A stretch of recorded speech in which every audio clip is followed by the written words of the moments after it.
নমস্কার বন্ধুরা, আপনারা সবাই কেমন আছেন? আশা করি ভালো আছেন। তো বন্ধুরা, আজকে ভিডিওটা একটু অন্যরকম হবে। আজকে সাউন্ড সিস্টেম নিয়ে কথা বলবো না, আজকে ভিডিওটা ইমোশন, হিস্ট্রি আর পাওয়ার নিয়ে হবে। আজ আমরা কথা বলবো এমন একটা সাউন্ড সেট নিয়ে, যাকে আজ পুরো ওয়েস্ট বেঙ্গল তো বটেই, পুরো ইন্ডিয়া জুড়ে সাউন্ড লাভাররা চেনে। হ্যাঁ বন্ধুরা, আমি কথা বলছি পাওয়ার মিউজিক নিয়ে। আজকের ভিডিওতে আমরা জানবো পাওয়ার মিউজিকের শুরুটা কিভাবে হয়েছিল, কিভাবে ছোট সেটআপ থেকে বড় সেটআপে এলো, কিভাবে ওয়েস্ট বেঙ্গলের কিং হলো, কেন আজও লাখ লাখ বক্স লাভাররা বক্স লাভারদের ইমোশনগুলো জড়িয়ে আছে পাওয়ার মিউজিকের নামের সাথে। তো এই ভিডিওটা আমরা আজকে এটা জানবো। বন্ধুরা, আজ যে পাওয়ার মিউজিককে আমরা এত বড় রূপে দেখি, তার শুরুটা কিন্তু হয়েছিল একদম ছোট। প্রথমে পাওয়ার মিউজিক ছিল 2 বেস প্লাস 2 মিড, ছোট্ট একটা সেটা পুরো ব্ল্যাক কালারের ক্যাবিনেট ছিল। কিন্তু তখন থেকে একটা জিনিস ছিল, বেস আর প্রেসার, যেটা শুনলেই মানুষ বুঝে যেত এই সেটআপটা অন্যরকম। তারপর এলো প্রথম আপডেট, এবং ওখানে 2 বেস এবং 4 মিড, এটাও ছিল ব্ল্যাক ক্যাবিনেট, কিন্তু সাউন্ড তখন আরও পাওয়ারফুল হয়ে গেছিলো পাওয়ার মিউজিকের। লোকজন তখন থেকেই বলতে শুরু করলো এই সেটআপটা অন্যরকম বাজে, টোটালি আলাদা রকম, বেস ভাইব্রেশন নেক্সট লেভেলে ছিল।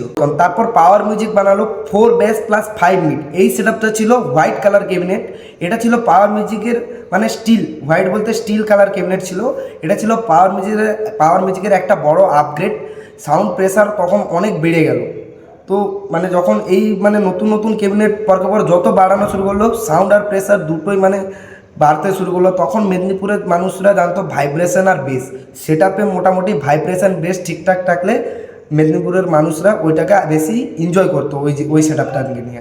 তারপর আবার পরিবর্তন, এরপর আবার সেটআপ চেঞ্জ হলো, 4 বেস 3 বিট, আবার ব্ল্যাক ক্যাবিনেট। পাওয়ার মিউজিক তখন ধীরে ধীরে সাউন্ড কম্পিটিশনে নিজের নাম কামাতে শুরু করে দিল। অলরেডি পাওয়ার মিউজিকের তখন প্রচুর ফ্যান হয়ে গেছিল, পাবলিক পাওয়ার মিউজিকের ফ্যান্স মোটামুটি অনেক ছিল তখন।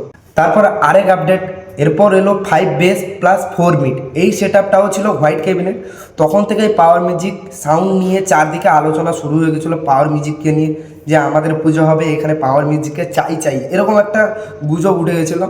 তো পাওয়ার মিউজিকের যত আপডেট করছিল পারফরমেন্স, তার থেকে আরও ভালো ভালো পারফরমেন্স বেড়েছিল। ক্যাবিনেট, নতুন নতুন ক্যাবিনেট হলো, যত রকম আপডেট হলো, বা সেটআপে বিভিন্ন রকম সেটআপ, যেখানে 3 মিড 4 বেস 5 মিড এমনি করে, বা 6 মিড এমনি করে লাগিয়ে স্ট্যান্ডিং সেটআপ বাজাতো। তখন থেকে পাওয়ার মিউজিক পুরো ওয়েস্ট বেঙ্গলে খালি পাওয়ার মিউজিকের নামটাই চলছিল। তারপরে এলো ব্লু ক্যাবিনেটের ইরা। তারপর এটা সেই সময় যেটা পাওয়ার মিউজিকের হিস্ট্রি বদলে দেয়। 8 বেস 6 মিড, এবং এখান থেকে শুরু হয় ব্লু কালার ক্যাবিনেট। বন্ধুরা, এই ব্লু ক্যাবিনেট পাওয়ার মিউজিকের একটা আইডেন্টি হয়ে গেছে। মানুষ দূর থেকেই দেখলে বুঝে যেত যে এটা পাওয়ার মিউজিক এসেছে, কারণ পাওয়ার মিউজিকের যে ক্যাবিনেটের স্টাইল আর কালার আর নেমটা, ওইটা একটা পাওয়ার মিউজিকের আইডেন্টি হয়ে গেছে। মানুষ দূর থেকেও দেখলে বলবে এটা পাওয়ার মিউজিক এসেছে, অন্য কোনো সেটআপ নয়। এরপর এলো legendary setup 8 base plus 8 mid. পুরনো সেই সেটআপ, যার রেজাল্ট ছিল খাতারনাক, সাউন্ড প্রেসার বেস ভাইব্রেশন সব কিছু অন্য লেভেলে চলতো। এবারে স্ট্যান্ডিং সেটআপের ইরাটা কেমন ছিল, পাওয়ার মিউজিক নিয়ে আসে 8 বেস 8 মিড প্লাস 6 মিড একটা স্ট্যান্ডিং সেটআপ। বন্ধুরা, এই সেটআপের বেস ভাইব্রেশন ছিল ভয়ঙ্কর, গ্রাউন্ড লিটারালি কাঁপতো। মানুষের তখন মানুষ প্রেসারটাকে যে কীভাবে সহ্য করতো, মানুষের যারা এইসব সেটআপকে নিজের চোখে দাঁড়িয়ে করে দেখেছে তারাই জানে ভাই বেস ভাইব্রেশন কী লেভেলে ছিল তখন। সবার মুখে, বাচ্চাদের মুখে পাওয়ার মিউজিকের নাম ছিল তখন। যখন পাওয়ার মিউজিক সাউন্ড কম্পিটিশানের একটা বড় নাম পেয়ে গেল, সাউন্ড কম্পিটিশানে যখন তার প্রচুর আলোচনা হলো, তারপর আবার আপডেট নিয়ে গেলো 8 বেস প্লাস 9 মিডের সাথে, যার রেজাল্ট ভাই খাতারনাক। বরাবরই 10 বেস 9 মিডের কাছে, তার প্রেসারটা 10 বেস 9 মিডের থেকে একটু কম হলেও তারও সেই সময়ের যেসব গান ছিল, যেসব মিক্সিং ছিল, সেই সেটআপে ভয়ঙ্কর লেভেলের প্রেসার হতো। তারপর এলো সেই সেটআপ যেটা আজও মানুষ ভুলতে পারেনি, বর্তমান সেই সেটআপটা নেই পাওয়ার মিউজিকের কাছে, 10 বেস 9 মিড। এই সেটআপটি লিটারালি এলাকা কাঁপিয়ে দিয়েছিল। প্রথমে ছিল ব্ল্যাক ক্যাবিনেট, তারপর যখন ব্লু ক্যাবিনেট হলো তখন রেসপন্স অনেক হয়ে যায়, আনবিলিভেবল বলতে পারো। পুরো ওয়েস্ট বেঙ্গল, উড়িষ্যা পর্যন্ত এই সেটআপের আলোচনা করতো।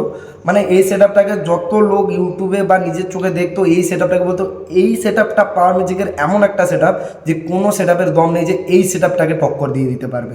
বন্ধুরা, মনে আছে তো, হুগলি রাত 2:30টায় স্পিকার চেক করেছিল পাওয়ার মিউজিক এই সেটআপ নিয়ে, 10-9 বেস নিয়ে। পাবলিকের ভিড়, রেসপন্স সব কিছু দেখে সবাই বলছিল পাওয়ার মিউজিক কিং, আর সেইখান থেকেই পাওয়ার মিউজিকের কিং টাইটেলটা এসেছিল। তারপর এলো বেলপাহাড়ি, যেখানে পাওয়ার মিউজিকের কম্পিটিশন হয়েছিল ডিজে সার্জেনের সাথে, আর সেই কম্পিটিশনে পাওয়ার মিউজিক 10-9-এর ফুল সেট এবং 4-4-এর একটা ফুল সেট ছিল পাওয়ার মিউজিকের।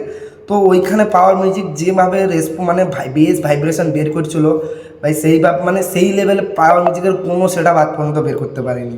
আর সেখান থেকেই পাওয়ার মিউজিককে পুরো ইন্ডিয়া চিনতে শুরু করে, কেন তাকে কম্পিটিশন কিং বলা হয়।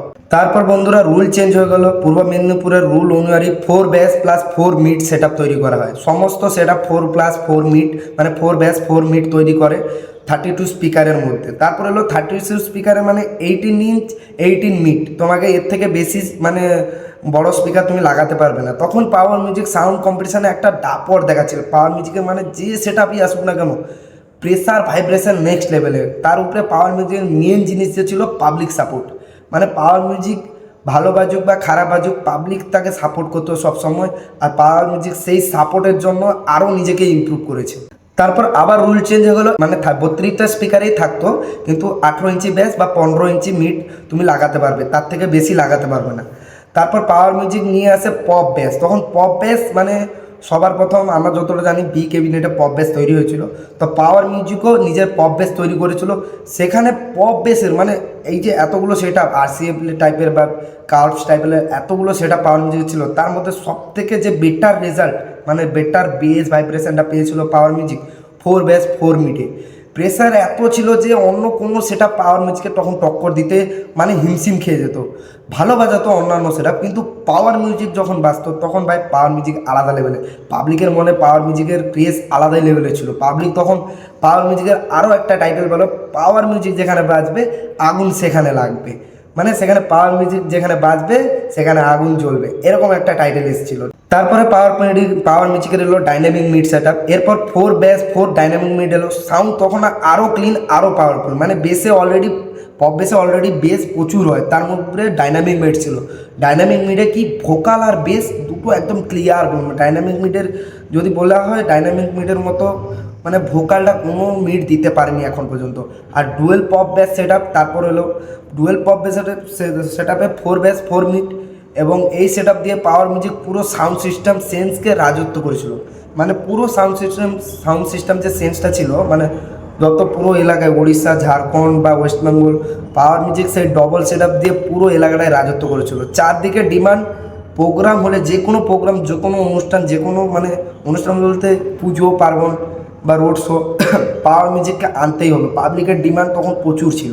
তখন উড়িষ্যাতে পাওয়ার মিউজিক তার ডুয়েল সেট আপটা মানে বাজাচ্ছিল, যেহেতু আমাদের ইঞ্জিন ম্যান জায়গা ছোট, সেরকম ডুয়েল সেট আপ মানে বিশাল বড় একটা পাহাড়ের মতো সেট আপ যখন দাঁড়িয়ে পড়েছিল, সেই সেট আপটা পাবলিকের মনে পুরো গেঁথে গেছিলো।